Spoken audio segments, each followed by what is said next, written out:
सभी श्रोतागणों को हमारा प्रणाम। भक्तमाल ग्रंथ के जिस श्रोता की कथा श्रवण आज हम लेकर आए हैं, उसमें सबसे सुंदर भक्त हैं श्री गोपाली जी।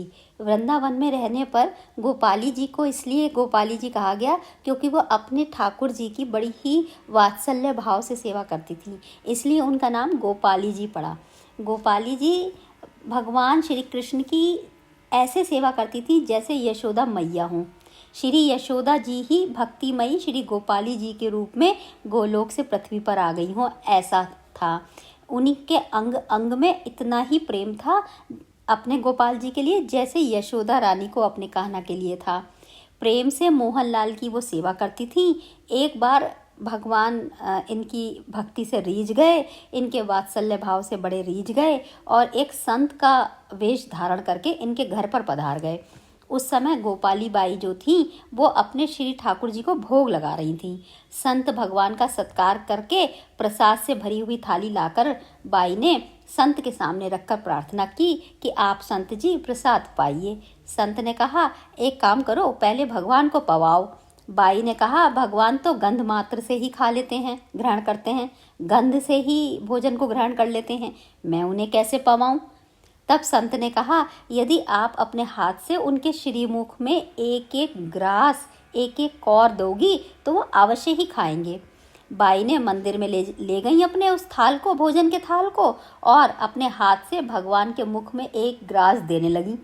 बड़े प्रेम से भगवान ने वो ग्रास खा लिया। अब तो बाई जी का सारा सुख हो गया। बाई जी तो प्रेम में विभोर हो गई।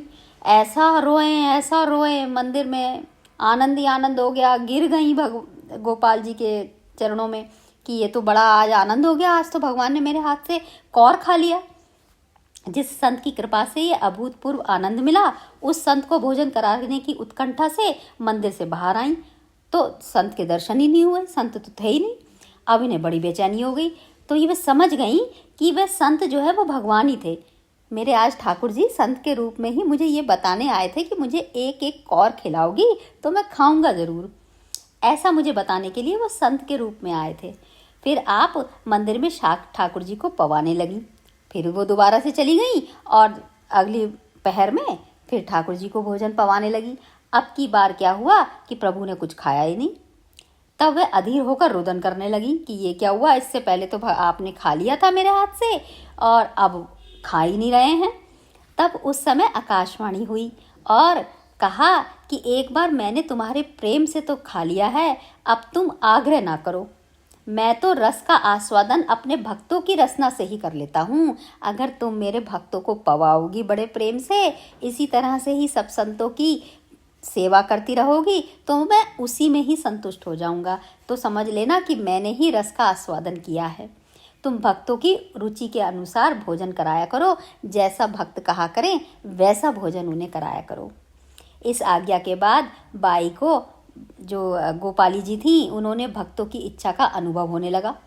जैसे ही कोई संत उनके दरवाजे पे आते तो उन्हें फौरन ही भान हो जाता कि आज ये संत आए हैं, आज इनकी क्या इच्छा है। वो पहले से ही संत से पूछने लगती, क्यों श्रीमान जी आज आप सीरा पाओगे। बाई ने ऐसे ही सीरा बना के उन्हें खिलाती। मतलब संत को बहुत ही आश्चर्य होता कि आज हमारे मन में सीरा पाने की इच्छा थी, तो देखो गोपाली जी को कैसे पता चल गया कि हमें सीरा पसंद है, हमें आज सीरा पाना है। तो बाई जी जो हैं वो संतों, ऐसी भगवान की उनके ऊपर कृपा हो गई कि वो संतों के मन की बात जान लेती थी कि आज संत क्या पाना चाहते हैं। तो बाई जी सीरा बनाकर खिलाती। दूसरे दिन संतों आपस में बातचीत कर रहे थे कि अरे भाई आज खीर भोग मिल जाए तो अच्छा है। तब बाई जी ने के मन में वैसे ही भाव आ गया और उन्होंने खीर बना के खिलाई। तीसरे दिन शिखरन भात की इच्छा हो गई संतों की, तो बाई जी ने शिखरन भात भी बनाकर खिलाया। आश्चर्यचकित हो गए संत कहते हे भगवान ये क्या हो रहा है, हमारे तो मन में भाव ही आता और गोपाली जी तो पहले ही हमारे इच्छा के अनुसार भोग प्रसाद बना लाती, ये कैसा आश्चर्य है। तब आश्चर्यचकित होकर एक बार संतों ने गोपाली जी से पूछ ही लिया, तो आपने बताया कि मुझे संत भगवान का आशीर्वाद मिल गया है। स्वयं भगवान संत के रूप में मेरे पास आए और उन्होंने मुझे ये आशीर्वाद दिया, मेरे हाथ से खाए भी मेरे हाथ से पवाए भी, और ये भी आशीर्वाद दिया कि संतों के अंदर जो भी कुछ खाने पीने पहनने की इच्छा होगी वो तुम्हें मुझे पहले ही पता चल जाएगा और मैं आपकी वैसे ही इच्छा पूर्ति करती रहूँगी। ऐसा भगवान ने मुझे आशीर्वाद दिया है। तो संत जो है बड़े निहाल हो गए। उन्होंने गोपाली जी का इतना यश हो गया, पूरे गांव गांव शहर शहर वो संत घूमते, जाने कहाँ कहाँ जाते सब संतों में, और गोपाली जी को बड़े आदर से देखते और कहते कि देखो भगवान की कितनी बड़ी भक्ता है, कि भगवान इसे पहले ही हमारी इच्छा बता देते हैं कि आज हमारे मन में ये खाने की इच्छा है, अरे हमारे को ऐसी वस्त्र चाहिए। ऐसे ही संत आते हैं उनके दरवाजे पे और हम कहते बाद में गोपाली जी पहले ही संतों के लिए बड़े से वस्त्र लेकर तैयार खड़ी होती कि ये लीजिए, आपको आज वस्त्र चाहिए थे, आप वस्त्र ले जाओ। इस प्रकार सभी प्रकार से संतों की सेवा गोपाली जी करती रही। ऐसा करते करते पूरे वृंदावन से लेकर पूरे बाहर तक भी, वृंदावन के भी बाहर गोपाली जी का बड़ा यश फैल गया। ऐसे भगवान बड़े मधुर होते हैं, इतने अपने सहद्र होते हैं अपने भक्त के, कि करते तो सब भगवान हैं लेकिन सारा सुयश अपने भक्तों को दे जाते हैं। यश तो भक्तों का ही बढ़ता है। श्री गोपाली जी के चरण कमलों में हमारा प्रणाम, सभी संत जनों के चरण कमलों में हमारा प्रणाम। जय हो भक्तमाल ग्रंथ की जय हो।